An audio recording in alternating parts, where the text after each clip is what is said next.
The Tower of Babel. The entire earth then had a single language and the same words. And it came to pass, when they came out from the east, that they found a plain in the land of Shinar, and they settled there. And they said to one another, Come, let us make brick and bake it with fire. And brick was used instead of stone, and asphalt instead of mortar. And they said, Come, let us build ourselves a city in a tower, whose top will reach to heaven, and let us make a name for ourselves, lest we be scattered over the face of the whole earth.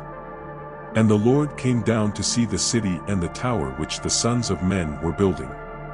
And the Lord said, Behold, the people are one, and all these have one language, and they have begun the work, and nothing will now make them desist from what they have planned to do. Now let us go down and confuse their language there, so that no one will understand the speech of his companion.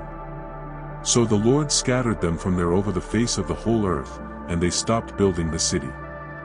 For this reason its name was called Babel, because there Jehovah confused the language of the whole earth, and from there he scattered them over the face of the whole earth. The descendants of Shem. These are the generations of Shem. Shem, who was 100 years old, begot Arphaxad 2 years after the flood. And Shem lived after he begot Arphaxad 500 years, and begot sons and daughters. Arphaxad lived 35 years, and begot Sulla. And Arphaxad lived after he begot Sulla 403 years, and begot sons and daughters.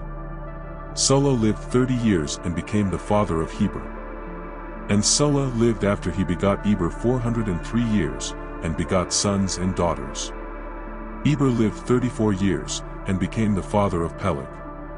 And Eber lived after he begot Peleg 430 years, and begot sons and daughters. Peleg lived 30 years, and begot Reu. And Peleg lived after he begot Reu 209 years, and begot sons and daughters. Reu lived 32 years, and begot Serug. And Reu lived after he begot Serug 207 years, and begot sons and daughters. Serug lived 30 years, and begot Nahor. And Serug lived after he begot Nahor 200 years, and begot sons and daughters. Nahor lived 29 years, and begot Terah.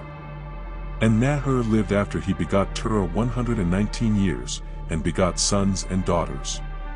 Terah lived 70 years, and begot Abram, Nahor, and Haran. The descendants of Terah. These are the generations of Terah. Terah begot Abram, Nahor, and Haran begot Lot. And Haran died before his father Terah in the land of his birth, in Ur of the Chaldeans. And Abram and Nahor took wives for themselves. The name of Abram's wife was Sarai, and the name of Nahor's wife was Milcah, daughter of Haran, father of Milcah and Ishka.